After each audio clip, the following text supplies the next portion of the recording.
श्री स्वामी समर्थ. जय जय स्वामी समर्थ. स्वामींचं नाव घेऊन मी या व्हिडिओला सुरुवात करते. हिंदू धर्मशास्त्रात अधिक मासाला अत्यंत पवित्र आणि फलदायी मानले जाते. सन 2026 मध्ये हा पुण्यपर्व काळ ज्येष्ठ महिन्यात आला आहे. याला अधिक ज्येष्ठ मास असे म्हटले जाते. त्याची कालावधी 17 मे 2026 ते 15 जून 2026 असणार आहे. पंचांगानुसार ज्येष्ठ अधिक मासातील ही पौर्णिमा 30 मे रोजी सकाळी 11:57 सुरू होईल, तर दुसऱ्या दिवशी म्हणजेच 31 मे रोजी दुपारी 2:14 समाप्त होईल. आणि उदय तिथीनुसार ज्येष्ठ अधिक पौर्णिमा ही रविवारी म्हणजेच 31 मे रोजी साजरी केली जाईल. अधिक मासात येत असल्यामुळे या पौर्णिमेला पुरुषोत्तम पौर्णिमा असेही म्हणतात. पुरुषोत्तम मास हा संपूर्णपणे भगवान श्रीहरी विष्णूंना समर्पित केलेला आहे. त्यामुळे या पवित्र महिन्यात येणाऱ्या पौर्णिमेचे फळ इतर सामान्य पौर्णिमेपेक्षा कित्येक पटीने जास्त असतं. शास्त्रानुसार या दिवशी केलेले प्रत्येक सत्कर्माचे फळ अनेक पटीने मिळते. या पवित्र दिवशी गंगेत स्नान करणे, भगवान विष्णूंच्या सत्यनारायण रूपाची पूजा करणे, उपवास करणे, दानधर्म करणे आणि भक्तिभावात लीन होण्याने सर्व पापांचा नाश होतो आणि भाविकांना सुख, शांती आणि समृद्धी लाभते. पौर्णिमेचा चंद्राशी थेट संबंध आहे आणि चंद्र हा मनाचा कारक मानला जातो. म्हणून या दिवशी उपवास आणि पूजा केल्याने मन शांत होतं आणि सकारात्मकता वाढते. स्कंद पुराण, विष्णू धर्मोत्तर पुराण आणि भविष्य पुराण यासारख्या ग्रंथांमध्ये अधिक मासातील पौर्णिमेच्या महत्त्वाचे सविस्तर वर्णन केले आहे. अधिक मासातील पौर्णिमेला भगवान विष्णूंची पूजा केल्याने अनेक यज्ञ केल्या इतके पुण्य मिळते. या दिवशी मनोभावे केलेले दान, नामस्मरण आणि साधना माणसाला मोक्षाच्या आणि आध्यात्मिक प्रगतीच्या मार्गावर घेऊन जाते. ज्येष्ठ अधिक पौर्णिमेला ठेवल्या जाणाऱ्या उपवासामुळे घरात सुख, समृद्धी आणि सौभाग्य येते. या दिवशी भगवान विष्णू आणि माता लक्ष्मीची पूजा केल्याने घरात धन, धान्य, समृद्धी आणि आनंद टिकून राहतो.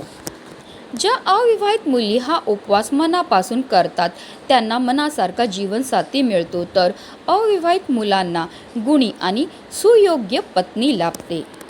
या दिवशी पांढऱ्या वस्तू जसे की तांदूळ, दूध, दही, साखर आणि पांढरे कपडे दान केल्याने चंद्रदेव प्रसन्न होतात आणि मनाला शांती लाभते. तसेच अधिक मासात 33 मालपुळे दान करणं ही एक विशेष परंपरा आहे. या दिवशी केलेल्या दानामुळे कुटुंबात सुख, समृद्धी नांदते. धार्मिकदृष्ट्या हा दिवस अतिशय शुभ आणि महत्त्वाचा असल्यामुळे या दिवशी काही प्रभावी उपायांनी सेवा देखील केल्या जातात. आणि म्हणूनच अधिक मासातील या पौर्णिमेच्या दिवशी तुम्ही व्रत नाही केलं तरीही चालेल, पण आंघोळीच्या पाण्यामध्ये टाका फक्त ही एक वस्तू. ही वस्तू टाकल्यामुळे आपल्या जीवनामध्ये असणारा प्रखरातला प्रखर पितृदोष, ग्रहदोष, शत्रुपीडा तर नष्ट होणारच आहे, पण आपल्या 7 पिढ्यांचं दारिद्र्य नष्ट होऊन आपल्या घराची, आपल्या मुलांची, आपल्या पतीची भरभरून अशी प्रगती होणार आहे. तिथे कोणत्या वस्तू टाकायच्यात, कोणत्या वेळेत टाकायच्यात, त्याबद्दल सविस्तर आणि महत्त्वाची अशी माहिती मी तुम्हाला या व्हिडिओमध्ये देणार आहे. तर व्हिडिओ पूर्ण पहा. आणि जर तुम्ही माझ्या चॅनलवर नवीन असतील तर चॅनलला सबस्क्राईब करा आणि शेजारी बेल आयकॉनसुद्धा प्रेस करा, जेणेकरून तुम्हाला माझ्या नवनवीन व्हिडिओचं नोटिफिकेशन हे मिळत राहील आणि तुम्ही एक पण व्हिडिओ मिस करणार नाही. हिंदू धर्मात प्रत्येक पौर्णिमेला विशेष महत्त्व आहे, परंतु 3 वर्षातून एकदा येणाऱ्या अधिक मासातील पौर्णिमेला केलेले स्नान, जप आणि दान हजारो पटीने जास्त फलदायी मानले जाते. या दिवशी कोणत्याही पवित्र नदींमध्ये स्नान केल्याने सर्व पापाचं नष्ट होतो आणि आत्मशुद्धी होते. स्नान केल्यानंतर आपल्याला आवर्जून या दिवशी दान हे करायचं. या दिवशी केलेलं दान अक्षय मानलं जातं. गरजू व्यक्तींना अन्न, वस्त्र किंवा पाण्याचे दान केल्याने पितृदोष दूर होतो.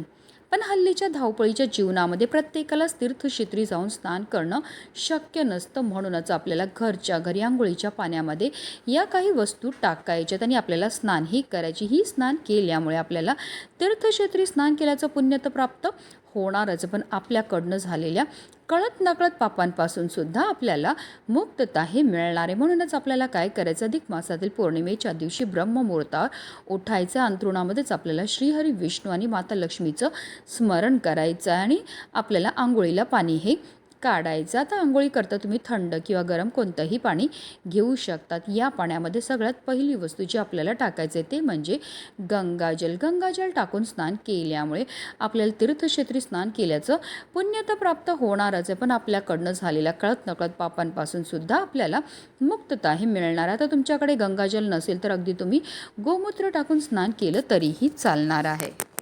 दुसरी अतिशय महत्त्वाची वस्तू जी आपल्याला आंघोळीच्या पाण्यामध्ये टाकायची ती म्हणजे हळद. हळद ही श्रीहरी विष्णू आणि माता लक्ष्मीला अतिशय प्रिय आणि आंघोळीच्या पाण्यामध्ये हळद टाकून स्नान केल्यामुळे आपल्या कुंडलीतील गुरुग्रह बलवान होतो आणि जर आपल्या कुंडलीतील गुरुग्रह बलवान झालं तर त्यामुळे आपल्या जीवनामध्ये असणाऱ्या ज्या आर्थिक समस्या आहेत त्यापासून आपल्याला मुक्तता हे मिळत असते. तसेच आपल्याला 1 चमचाभर गाईचं कच्चं दूधसुद्धा टाकायचं. दूध टाकून स्नान केल्यामुळे आपल्या कुंडलीतील चंद्र बलवान होतो. चंद्र हा मनाचा कारक मानला जातो आणि जर आपल्या कुंडलीतील चंद्र बलवान झाला तर त्यामुळे आपल्याला शारीरिक तसेच मानसिक त्रासापासून मुक्तताही मिळत असते. तसेच आपल्याला चिमूटभर काळे तीळसुद्धा आपल्या आंघोळीच्या पाण्यामध्ये टाकायचे आहेत. तिळांची उत्पत्ती ही श्रीहरी विष्णूंच्या घामापासून झाली होती. तसेच काळे तीळ हे आपल्या पितरांना सुद्धा समर्पित आहेत आणि जेव्हा आपण तिळांपासून काही उपाय किंवा सेवा करतो तर त्यामुळे आपल्या कुंडलीमध्ये असणारा प्रखरातला प्रखर पितृदोष, ग्रहदोष, शत्रुपीडा तर नष्ट होतेच होते, पण आपलं 7 पिढ्यांचं दारिद्र्यसुद्धा नष्ट होतं, कारण तिळांना दारिद्र्यनाशक असं सुद्धा म्हटलं जातं. तसेच आपल्याला 1 तुळशीचं पत्रसुद्धा आवर्जून आंघोळीच्या पाण्यामध्ये टाकायचं. तुळस म्हणजे साक्षात माता लक्ष्मीचं स्वरूप आणि श्रीहरी विष्णूंना सर्वात जास्त प्रिय आहे ती म्हणजे तुळस. आणि जेव्हा आपण आंघोळीच्या पाण्यामध्ये तुळस टाकून स्नान करतो तर त्यामुळे आपल्यामध्ये असणारी जेवढी पण नकारात्मकता, इडापिडा, दोष, दारिद्र्य दूर होण्यामध्ये मदत मिळते आणि आपल्यावर लक्ष्मीनारायणाची कृपाही होत असते. तसेच आपल्याला चिमूटभर खडे मीठसुद्धा आंघोळीच्या पाण्यामध्ये टाकायचं. तर आंघोळीच्या पाण्यामध्ये चिमूटभर खडे मीठ टाकून स्नान केल्यामुळे आपल्यामध्ये असणारी जेवढी पण नकारात्मकता, इडापिडा, नजरबाधा, शत्रुपीडा दूर होण्यास मदतही मिळत असते.